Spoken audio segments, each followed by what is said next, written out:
Chapter 2, the Seven Hermetic Principles. Quote, "The principles of truth are seven. He who knows these, understandingly, possess the magic key before whose touch all the doors of the temple fly open." End quote, the Kybalion. The seven Hermetic principles, upon which the entire Hermetic philosophy is based, are as follows. 1. The Principle of Mentalism. 2. The Principle of Correspondence. 3. The Principle of Vibration. 4. The Principle of Polarity. 5. The Principle of Rhythm. 6. The Principle of Cause and Effect. 7. The Principle of Gender. These seven principles will be discussed and explained as we proceed with these lessons. A short explanation of each, however, may as well be given at this point. 1. The Principle of Mentalism. Quote, "The all is mind, the universe is mental." End quote, the Kybalion. This principle embodies the truth that all is mind. It explains that the all, which is the substantial reality underlying all the outward manifestations and appearances which we know under the terms of the material universe, the phenomena of life, matter, energy, and in short, all that is apparent to our material senses, is spirit, which in itself is unknowable and undefinable, but which may be considered and thought of as a universal, infinite, living mind. It also explains that all the phenomenal world or universe is simply a mental creation of the all, subject to the laws of created things, and that the universe as a whole and in its parts or units has its existence in the mind of the all, in which mind we live and move and have our being. This principle, by establishing the mental nature of the universe, easily explains all of the varied mental and psychic phenomenon that occupy such a large portion of the public attention, and which, without such explanation, are non-understandable and defy scientific treatment. An understanding of this great Hermetic principle of mentalism enables the individual to readily grasp the laws of the mental universe and to apply the same to his well-being and advancement. The Hermetic student is enabled to apply intelligently the great mental laws instead of using them in a haphazard manner. With the master key in his possession, the student may unlock the many doors of the mental and psychic temple of knowledge and enter the same freely and intelligently. This principle explains the true nature of energy, power, and matter, and why and how all these are subordinate to the mastery of the mind. One of the old Hermetic masters wrote long ages ago, "He who grasps the truth of the mental nature of the universe is well advanced on the path to mastery." And these words are as true today as at the time they were first written. Without this master key, mastery is impossible, and the student knocks in vain at the many doors of the temple. 2. The Principle of Correspondence. Quote, "As above, so below. As below, so above." End quote, the Kybalion. This principle embodies the truth that there is always a correspondence between the laws and phenomena of the various planes of being and life. The old Hermetic axiom ran in these words, "As above, so below. As below, so above." And the grasping of this principle gives one the means of solving many a dark paradox and hidden secret of nature. There are planes beyond our knowing, but when we apply the principle of correspondence to them, we are able to understand much that would otherwise be unknowable to us. This principle is of universal application and manifestation on the various planes of the material, mental, and spiritual universe. It is a universal law. The ancient Hermetists considered this principle as one of the most important mental instruments by which man was able to pry aside the obstacles which hid from view the unknown. Its use even tore aside the veil of Isis to the extent that a glimpse of the face of the goddess might be caught. Just as a knowledge of the principles of geometry enables man to measure distant suns and their movements while seated in his observatory, so a knowledge of the principle of correspondence enables man to reason intelligently from the known to the unknown. Studying the monad, he understands the archangel. 3. The principle of vibration. Quote, "Nothing rests, everything moves, everything vibrates." End quote, the Kybalion. This principle embodies the truth that everything is in motion, everything vibrates, nothing is at rest. Facts which modern science endorses, and which each new scientific discovery tends to verify. And yet, this Hermetic principle was enunciated thousands of years ago by the masters of ancient Egypt. This principle explains that the differences between different manifestations of matter, energy, mind, and even spirit result largely from varying rates of vibration. From the all, which is pure spirit, down to the grossest form of matter, all is in vibration. The higher the vibration, the higher the position in the scale. The vibration of spirit is at such an infinite rate of intensity and rapidity that it is practically at rest, just as a rapidly moving wheel seems to be motionless. And at the other end of the scale, there are gross forms of matter whose vibrations are so low as to seem at rest. Between these poles, there are millions upon millions of varying degrees of vibration. From corpuscle and electron, atom and molecule, to worlds and universes, everything is in vibratory motion. This is also true on the planes of energy and force, which are but varying degrees of vibration, and also on the mental planes, whose states depend upon vibrations, and even on to the spiritual planes. An understanding of this principle, with the appropriate formulas, enables Hermetic students to control their own mental vibrations as well as those of others. The masters also apply this principle to the conquering of natural phenomena in various ways. He who understands the principle of vibration has grasped the scepter of power, as says one of the old writers. 4. The principle of polarity.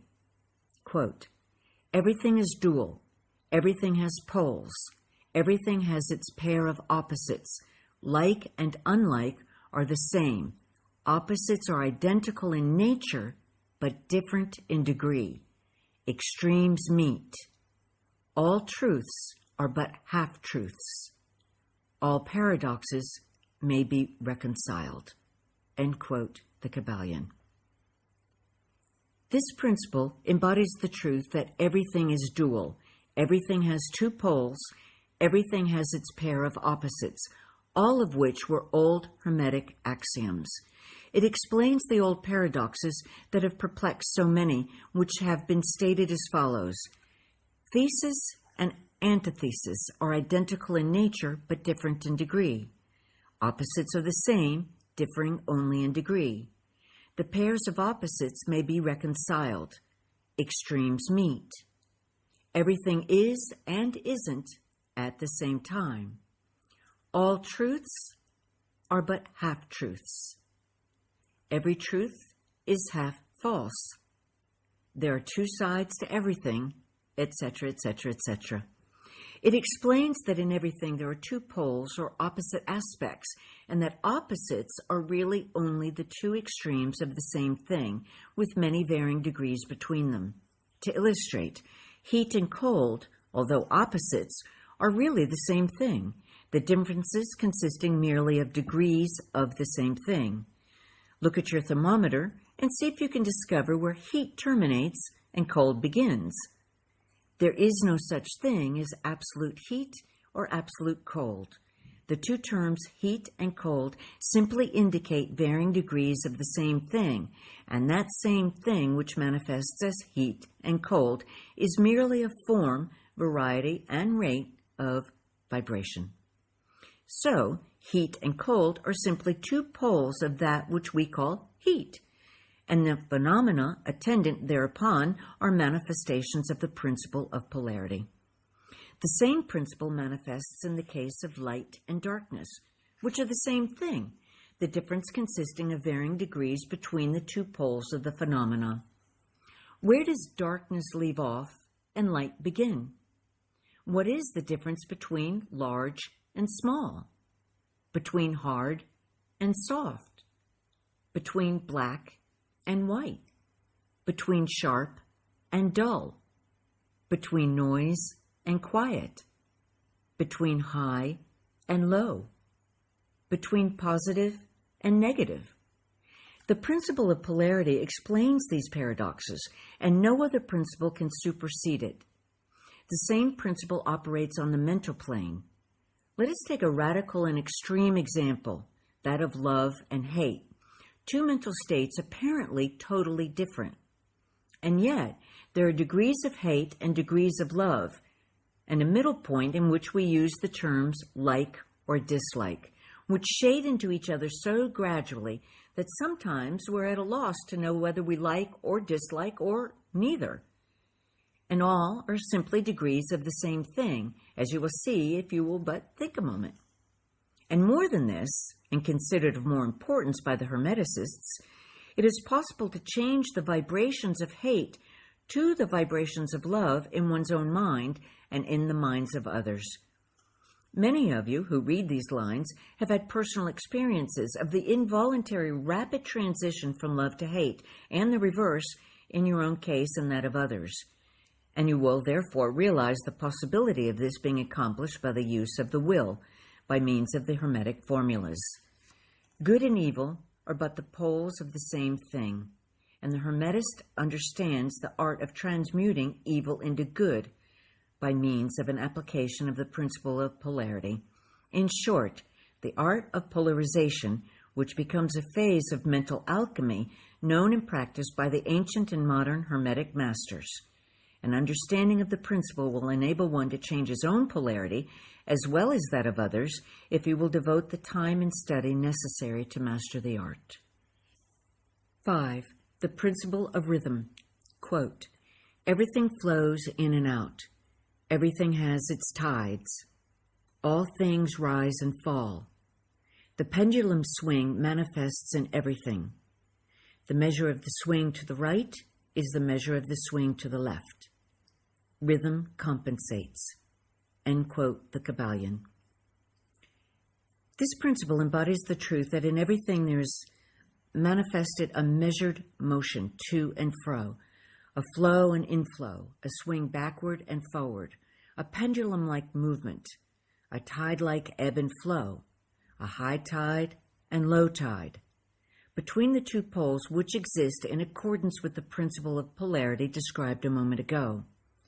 There is always an action and a reaction, an advance and a retreat, a rising and a sinking. This is in the affairs of the universe, suns, worlds, men, animals, mind, energy, and matter. This law is manifest in the creation and destruction of worlds, in the rise and fall of nations, in the life of all things, and finally in the mental states of man. And it is with this latter that the Hermetists find the understanding of the principle most important. The Hermetists have grasped this principle, finding its universal application, and have also discovered certain means to overcome its effects in themselves by the use of the appropriate formulas and methods. They apply the mental law of neutralization. They cannot annul the principle or cause it to cease its operation, but they have learned how to escape its effects upon themselves to a certain degree depending upon the mastery of the principle. They have learned how to use it instead of being used by it. In this and similar methods consists the art of the Hermetists. The master of Hermetics polarizes himself at the point in which he desires to rest, and then neutralizes the rhythmic swing of the pendulum, which would tend to carry him to the other pole. All individuals who have attained any degree of self-mastery do this to a certain degree, more or less unconsciously, but the master does this consciously and by the use of his will, and attains a degree of poise and mental firmness, almost impossible of belief on the part of the masses who are swung backward and forward like a pendulum. This principle and that of polarity have been closely studied by the Hermetists, and the methods of counteracting, neutralizing, and using them form an important part of the Hermetic mental alchemy. 6. The principle of cause and effect. Every cause has its effect. Every effect has its cause. Everything happens according to law.